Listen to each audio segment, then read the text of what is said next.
Breaking news! There's a new PVZ mod, and I need to talk about it. Because I have no life, and I just love talking about PVZ. So, let's get to it, shall we? That 20-second bit took more than an hour to complete. Anyways, PVZ 2 at some point gets old. For players like me, you can only do so much. I've played it for so long. I've tried the newest content from the Penny Pursuit levels to Arena and trying out their new plans. Yay, how fun. There's of course alternatives like Reflourish, Alter-Z, ECLISE, Requiem. These are all mods for PVZ 2, all on mobile. But there's a certain mod that I don't think is talked about enough compared to these mods listed. One on PC, Gardendless. Not Gardendless, Gardendless. Don't make the same mistake I did. Plants vs. Zombies 2 Gardendless is a complete remaster full PC platform of the game. Since it's a remaster, that means a lot of it is different, which is what I'm here to talk about today.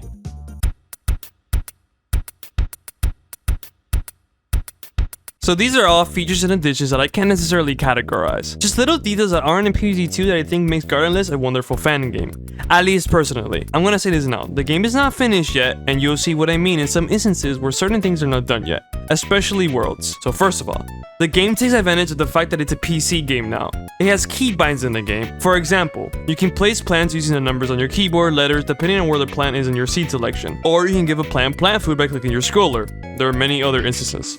I think this is great. It's a very small detail, but it really incorporates the fact that it's a computer game this time, not a phone game. In this setting, there's a lot of things you could change, from difficulty, A being the hardest, to cheats, to being able to change it to the vanilla game's UI, etc.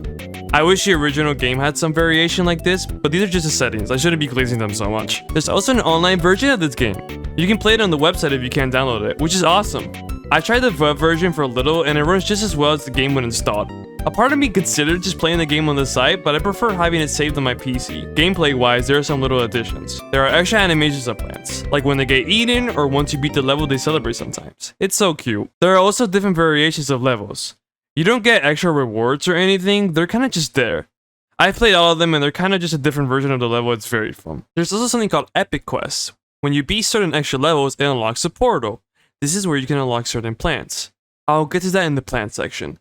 There's also a Zen garden that works similar to the first PVZ, but it's not finished, so nothing really happens in it except for one thing that I'll also get to in the plant section. Just be patient.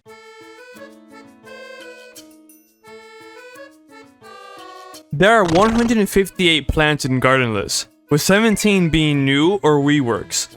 4 are technically not unlockable, but through the save editor you're able to unlock them by just simply putting their IDs. So I'll be talking about them too. You can unlock 27 plants in the shop using diamonds. There are no microtransactions, obviously. All of them are plants that are already in vanilla, even though some were changed animation-wise, in the best way possible. Meteor Flower and Cran Jelly finally have easing in their animations. They don't look so awkward and choppy now. I love Meteor Flower in terms of design, so I'm glad this cutie pie finally has some effort put into it animation-wise. Imitator is in your side of your selection now. Very small detail, but I think it's convenient rather than having to dig for him in the many plants you have. There's not much to say about the others. They play exactly how they do in vanilla. Now, like I mentioned in the general section, there is something you unlock when beating certain extra levels. Epic Quest. While some of these plants in the Epic Quest are plants that play out exactly like in vanilla, some are new or completely reworked. I'll go in order from worlds to who you unlock in these Epic Quests. You can unlock both Dandelion and Peavine in the same quest, then Squash in a separate one through Ancient Egypt. You can unlock Buttercup in Pirate Seas. She has way better easing now like the other diamond plants I mentioned, which I'm glad as she's another one of my favorites design-wise when it comes to modern plants. Look how adorable she is. You can unlock Sapfling and Electric Current through Wildest. Now, Electric Current plays out a little differently than vanilla. He's way more OP now and useful. He can connect with a lot of filament plants. To list some examples, when connected with Infinite, it makes his defense stronger. Electric Reed can stun zombies now, and Electric Blueberry can electrify zombies faster than before. So this means the Electric Current is actually useful now. I'm surprised. You can unlock Ghost Pepper and Parsnip through Big Wave Beach. You can unlock Solar Tomato through Far Future. You can unlock Vampircini in Dark Ages. Vampircini in vanilla sucks completely as we know. Vampuccini isn't amazing in this game either, but the differences are its improvements animation-wise, how she can change color depending on how much HP she drains from zombies, and the biggest changes are that she doesn't inflate in size anymore, and it can pierce through armor, which is definitely an improvement. The second plant you can unlock in Dark Ages is actually a new plant, a plant that's not in PVZ 2 vanilla, but is in PVZ 1. Planturn. So Planturn removes fog like the original game, even though there is none in this game, and makes invisible zombies visible. So what I mean by this is that, as you know, there are potions in the Dark Ages. Some levels have what's called invisible potions now, where zombies can turn invisible if plants can't hit it now. The planter makes them visible again. Its plant food makes all the zombies glow yellow, carrying 25 sun, and also hiding nearby plants and making them invisible. The third plant is Ice Shroom.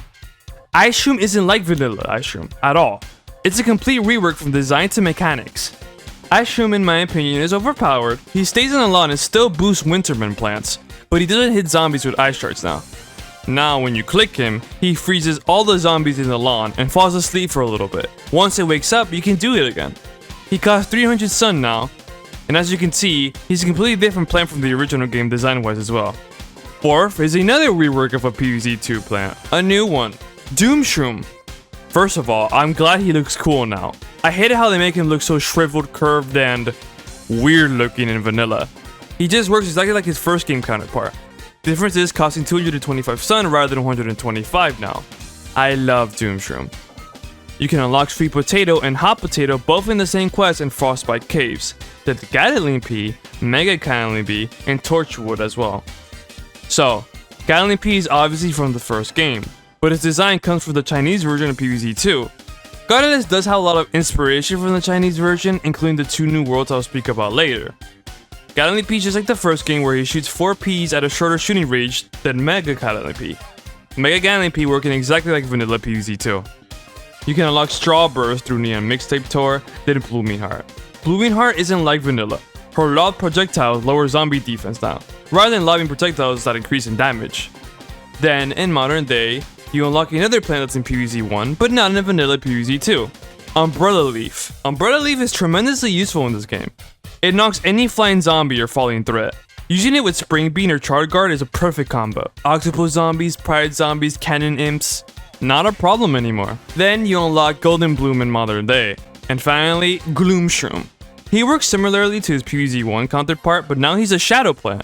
When powered and when attacking, it can power other surrounding shadow plants in proximity. It also poisons zombies for a split second when hit. I do think it's a little odd that he's in the game since Gloomvine is also in this game as a diamond plant and he works exactly the same. But I love Gloom Shroom, so there's no complaints here. Those are all for the Epic Quest plants. There are way more plants apart from the new ones I mentioned in the Epic Quest. The game has marigolds, and unlike in PVZ 2, you're able to use it in this game. You can unlock her in the Zen Garden, and she works just like in PVZ 1, but with a slight difference. Sometimes, the marigold can transform into a different colored marigold. Each corresponding color has a different mechanic. Yellow ones drop sun when defeated. Purple ones poison zombies when they get in close proximity. Red ones burn. Orange ones explode when defeated. Green ones shoot peas when defeated. Blue marigolds freeze nearby zombies when defeated. Pink ones summon random fungi when defeated. It definitely gives the marigold a unique premise compared to the usual. I'm just personally excited for the Zen Garden to have more progress done than what it has now. So there are 2 new plants that you can unlock in 2 worlds, Big Wave Beach and Dark Ages, out of the Epic Quest, minus the new world I will go over in a different segment. The first one is one that's in PVZ 2, but it's pretty much a different plant in this game, Sea Shroom. Apart from a different design, Sea Shroom has a weird mechanic now. It can be placed on land. This means that you can technically have 3 Puff Shrooms on land now if you use Imitator. But I guess this makes Sea Shroom actually useful because you unlock it near the end of Big Wave Beach. It also has a very short recharge time compared to PVZ 1. I always wondered why the recharge time for Sea Shroom is so long in that game. The one you unlock in Dark Ages is another mushroom that's in PVZ 2. He's horrible in vanilla, but now, I gotta say, he's great. Scaredy Shroom. As you can see, his design is way better and not as ugly as he is in vanilla. Mechanic-wise, he still hides when zombies get close, but from afar, he works efficiently. He has a chance of knocking zombies back with his pellets sometimes, much like Primal Pea Shooter. With this, I gotta say I find myself using Scaredy Shroom much more than I usually do. There's one new plant in the diamond shop that isn't like the others. Snowdrop. Previously a plant in PVZ Heroes, Snowdrop throws chilly snowballs and freezy icicles at zombies. Personally, it's up there with Gloomshroom in terms of the best plants in Gardendless, especially with the overwhelming amount of zombies it throws at you in gameplay. Like I mentioned a bit ago, there are some plants that can only be unlocked using the save editor, as they're technically not released yet to public.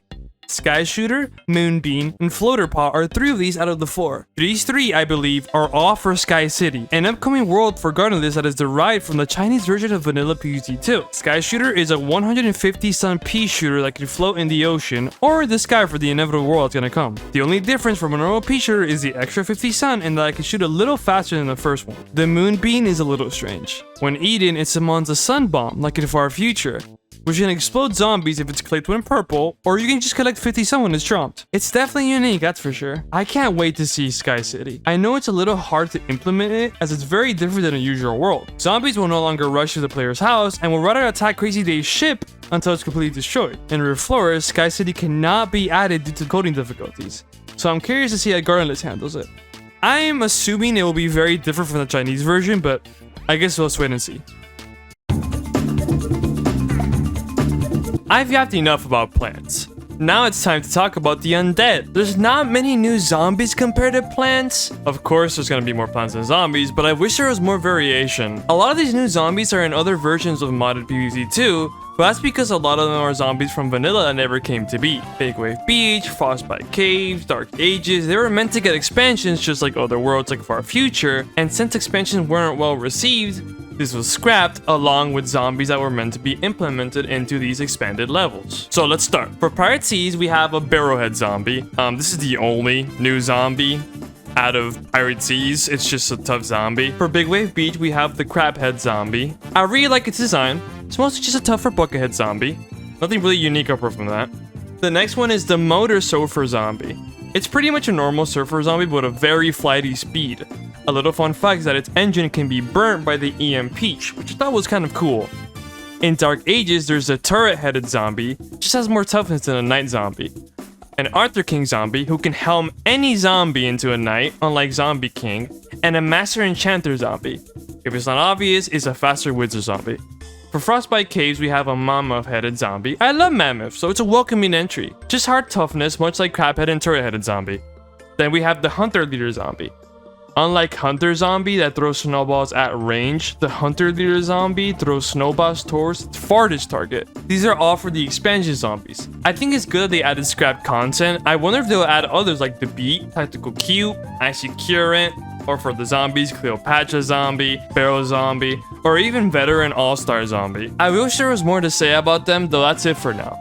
Trust me, we will be talking about zombies a lot when I tackle the new world they have in this game.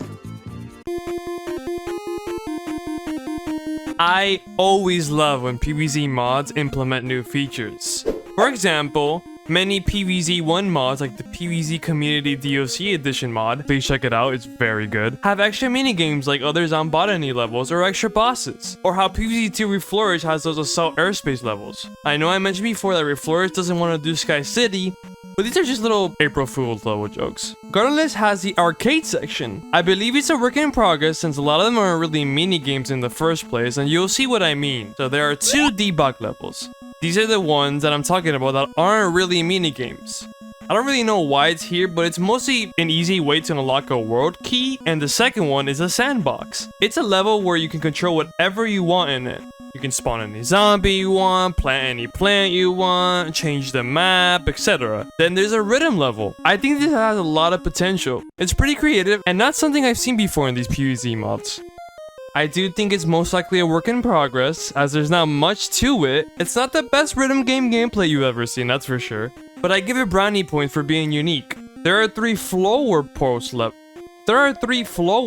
levels. It's one of the Sky City themed plants that I hadn't really mentioned much in the plants category, but only because it's pretty unimportant. It's mostly used so you can place plants in the sky, similar to Lily Pad. When fed plant food, it can move around wherever it wants, but only when there's no plant on top of it. I do think this makes the plant food pretty useless. I feel like if I was able to move wherever, even when there's a plant on top of it, would be way more efficient. The limitation just gives the mechanic no point. There are 3 shooting starfruit levels. You're probably wondering who this is, but this is a new plant. It's another plant that you can only unlock using the save editor, for now at least. First introduced in PVZ Heroes, this 500 sun cost plant can shoot starfruits in all 5 lanes, hence why it costs so much. I'm never one to use high cost plants, though shooting starfruit is fairly efficient. I wonder if he'll ever be unlockable, or if he's strictly an arcade plant. We'll see, I guess. There are 6 random plant levels. It's conveyor levels that only give you imitators, and once they're planted, the imitator will become a random plant. There's also 5 Zomboss levels that are just like this as well. There are 5 levels labeled as bank theft levels. These levels involve escape route. For some reason, I still can't unlock escape route.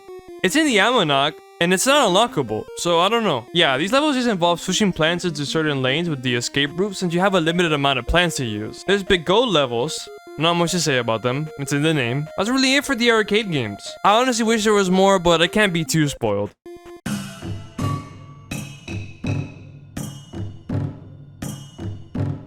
So PVZ Gardendless, for now, has only one new world. I don't think it's finished. New Mix-Up Tour and Jurassic Marsh aren't finished either. Both of those worlds don't have a Zomboss. The new world is Kung Fu Temple. For now, there are 32 levels. I think there are more to come, though I guess we'll see. Kung Fu Temple, much like Sky City, is from the Chinese version of PVZ 2. In Gardendless, Kung Fu Temple is the 8th world in the game, while in PVZ 2 Chinese Vanilla is the 4th world, also being labeled Kung Fu World, not Kung Fu Temple. The levels in Kung Fu Temple are custom made though. They aren't the same as the Chinese version. Apart from that, the world's mechanics, plants, and zombies are all the same. Well, technically, there's one plant you unlock in Kung Fu Temple that you don't unlock in the vanilla, but don't worry, I'll be talking about them later. I'll start with the zombies, as they're the most important factor of the game. There are a lot of new zombies in Kung Fu Temple.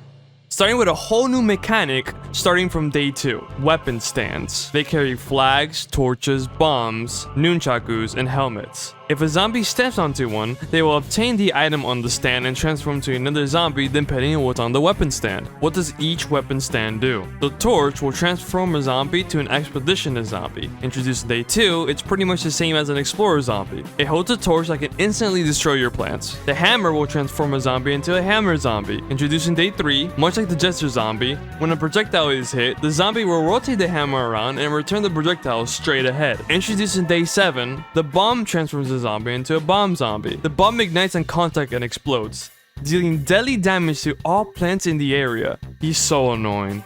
But thankfully, when chilled, the bomb can't explode. He's sort of like the Jack-in-the-Box zombie in PVZ. It makes the same sound effect before the bomb explodes and everything. In the same level, the Kung Fu helmet zombie is introduced as well, which is what a zombie becomes when touching a helmet stand. It's pretty much a zombie with a lot of toughness. I definitely find these annoying as they're very difficult to kill. Introduced in day 17, swords transform monk zombies into a blade monk zombie. It cuts plants with the sword it wields, making its chew time way quicker than a normal zombie. The nunchaku, introduced in day 21, transforms a zombie into a, you guessed it, a nunchaku zombie. It's exactly like hammer zombie. Not much to say about that. At least the weapon is super cool. It can only be picked up by the monk zombies. There are 2 different kinds of zombies if you can't tell. The Kung Fu zombie and the monk zombies. The Kung Fu zombie is regular, while the monk zombie is more professional. I'm just quoting the almanac. So these are all the zombies when it comes to weapon stands. But believe it or not, there's still more. Day 8 introduces what I believe is one of the hardest zombies in the game, the Bronze of Toughness. It's a gargantuar, but it starts off being a bronze statue on the lawn. When broken, it'll rise up and it'll absolutely demolish the plants in its proximity with its wolfsbane. Because of this zombie, day 8 was super difficult for me. It's not even the hardest gargantuar in the game, believe it or not. Day 9 introduces the drinking monk zombie. When it drinks, it becomes enraged. Just like the newspaper zombie kind of. And my father too. Anyway, 2 levels later, we meet the gong zombie. Once he banks his gong, he summons a bunch of bomb zombies. It's as annoying as it sounds. Every time I see it, I give it all my willpower to make sure it does not hit its gong, trust me. It's like how in the first game, every time I saw the disco zombie, I'd immediately insta-kill it before it could summon its backup dancers. The Qigong zombie, first shown in day 12, drags plant tiles ahead like the other zombies. It's pretty annoying, but thankfully there's a counter. I'll get to it later when we talk about the plants. A lot of these zombies have plants that counter it, which is what a strategy game is supposed to be all about. Introduce a zombie that brings an issue, then later introduce a plant that can counter it. On day 16, we have one of the more special zombies, because it's a boss battle, the Devil of Dynamite. This is great as every other world only has strictly zombies as a boss, so this distinguishes Kung Fu Temple from the other worlds in some way. So, the Devil of Dynamite, much like Zomboss, leads an army of zombies. It can lob intense bombs on its targets if not shoveled fast enough. It also summons rocket imps. They're obnoxious. They ride a rocket towards your lawn and land wherever. The rocket imp is 90% of the reason why I lose lawnmowers in this world. I'm not very good reflex-wise, so I always don't have time to react and place another plant to block its rocket. So afterwards, we find out that monk zombies, when touching stands like the torches, have different zombies than a normal zombie grabbing it. When monk zombies grab a torch rather than just holding it like a normal zombie, they spin the torch around in circles, killing plants around it rather than just one plant ahead of it. Day 24 introduces the Bronze of Hook, another gargantua apart from the Bronze of Toughness. So the Bronze of Hook isn't like the first one. It can leap out of the lane it's in and immediately jump into the one with the least amount of plants guarding it. Yeah, insane. I know. That's really it for all the new zombies. Day 32 just ends with another Devil of Dynamite boss. I don't think there's a Zomboss in this world as the Chinese version doesn't have one either, but I'm excited to see what's next. There are 5 new plants, 4 being from the original game and 1 being Snow Pea. Yeah, I don't know why. You unlock it after day 6 for some reason. I personally think Snow Pea should have just been a diamond plant, but who am I to judge? I just think him being unlocked solid into the game is a little odd. But before that, after day 1 introduces an actual new plant, Fire Gourd. It pretty much works like Jack-o'-lantern, the older vanilla version at least, where you have to click it in order for it to shoot fire. When the Fire Gourd is clicked, it breathes out fire straight ahead, doing constant damage to zombies. The longer he takes to recharge before tapping it, the longer his range will be. Fire Gourd does a consistent 750 damage, with a plant like Jack-o'-lantern doing 300. Fire Gourd is pretty much a way to destroy weapon stands, as its fire breath completely demolishes the stands faster than other plants do. The problem is that it can also ignite bombs or torches, so you have to be careful when using it if you distinguish any zombies before. Bamboo Shot is the next new plant after beating day 10. When a zombie is in close proximity, he'll burrow himself in the ground and start attacking by moving through the ground up to 4 tiles, then moving back into the burrow. He's similar to Bloomerang kind of, except he can't be eaten, extinguished by a torch, or other zombie attacks you can think about. He's not exactly high in damage. He only does 20 damage, same damage as Bloomerang. So I don't really see the use apart from the fact that he can avoid zombie damage apart from gargantuars. On day 12 we'll introduce a resistant radish. It stands firm and can resist the magic from the Qigong zombies. This is an example of what I was talking about with having plants that counter certain zombies, and this is one of them. In terms of being a defense plant, he only has 2,000 toughness. Even the lowest health wall plants like the Primal Walnut have 4,000 toughness. So he should only really be used to prevent Qigong from pulling your plants forward. On day 19 we're presented with a more unique plant out of the set, Heavenly Peach.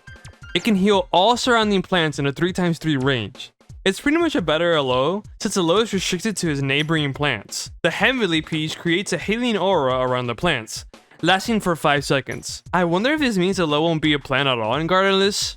I know Pokra won't be added because for some odd reason the creator has a huge hatred for her. Rest in peace Pokra, I guess. Heavenly Peach is currently useful to combine with the Resistant Radish. Since Resistant Radish toughness is only 2,000, it can be eaten pretty quickly compared to other defense plants. So with the help of Heavenly Peach's healing aura, you wouldn't have to worry about it being eaten so quickly. The last plant is Lychee on day 27. It's literally Endurian. There's no other way to say it. The difference is it's damaging zombies around its area while it's being attacked rather than the singular zombie that's chewing on it, like Endurian. And once his armor is destroyed, we see its cute, adorable pink orb form. I love how cute it is. It technically is better than Endurian. It does have the same toughness, 3,000.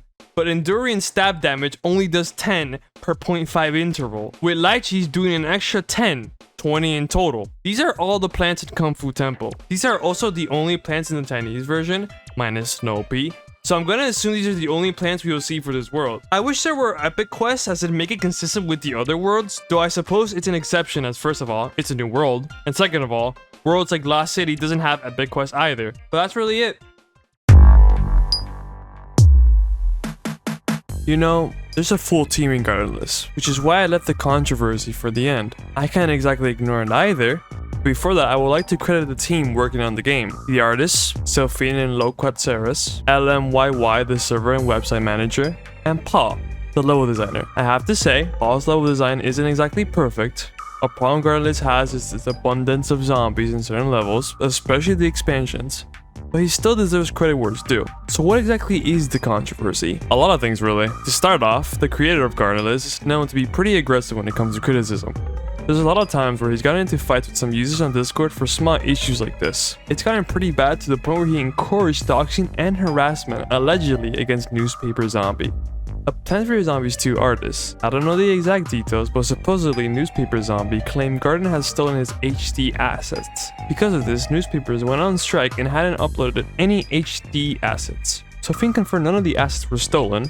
Because of this whole confrontation, Garden does not like newspaper at all. Around the 20th of October, Garden was banned on Bilibili, a global Chinese social community, due to the newspaper drama. This started Garden's attempt on doxing newspaper. Unsure why, and if this is even true, though this was said by a very trustable member of the Gardendless server. I won't say any names, but it's hard to see why this would be made up. The main controversial topic though when it comes to the creator of Gardendless are these certain comments Garden has made when he was upset or showing aggression. He since made an apology over it, and it's taken a break from Discord. He's still working on the game, just in very slow patches for now. I think the game has potential. A lot of it. As mentioned, it's unique from other games. I can't name any other PVZ2 PVZ fan games like this one. There's some great, talented people working on this team, and while it has its ups and downs, I'll stay optimistic and hope for the best over this game's future. I won't take Garden's apology faithfully just yet. I'll believe him when I see better actions. I'm not one to just take words. Apart from that, that's really it for the game. I hope you enjoyed, guys, and please subscribe for more. I have more content to come. See you. Okay, before I forget, I love doing tier lists. So I'm going to do a tier list based on the new plants, or at least the ones that were reworked as well. So I'm going to do that now before the video ends. Just a speedrun real quick. Electric Current. I think Electric Current plus Electric Reed combo is incredible. Since there's so many zombies in a level now due to the over design. No offense, Paul. I feel like you need a lot of stunning plants. And since the Electric Reed with the Electric Current stuns the zombies, I feel like it's great to use it as much as possible. So honestly, now I'm gonna put Electric Current on S, because the Electric Current and Electric Reed combo just undeniably awesome. Normal guy only P, I'm gonna have to put it in C. Unfortunately, the high cost doesn't really make it that worth it. I am considering it putting it on B because it's not horrible. Yeah, I'm gonna put it on B. It's not great, but it's not horrid. I just don't like the high sun cost. I never catch myself using guy only P, especially because the games are so quick, the levels are so quick. There's just no point. Vampercini, the piercing now, and the fact that it's, you know, kind of more useful at this point and has better defense makes it not a D, but it's a C. Unfortunately, it's not that great. Lantern useful because you kind of need it for one of the levels. Apart from that though, it kind of sucks. I don't see why else we would use it. Ice Shroom. Oof, Ice Shroom is an A. Okay. Ice Shroom maybe. Okay, the reason I'm lagging because there's so many ads in the freaking website. Ice Shroom is incredibly powerful. The fact that he stays in the lawn and freezes all the zombies in the lawn once it wakes up is just crazy. Doom Shroom, also an A. You cannot go wrong with Doom Shroom. Not much to say about it. It's exactly like the PVZ2 game. It's just great. Scaredy Shroom, I'm gonna have to give it an S. The fact that it can push back zombies now is great. I love Sea Shroom. Scaredy Shroom, I gotta say, it is a so between S or A.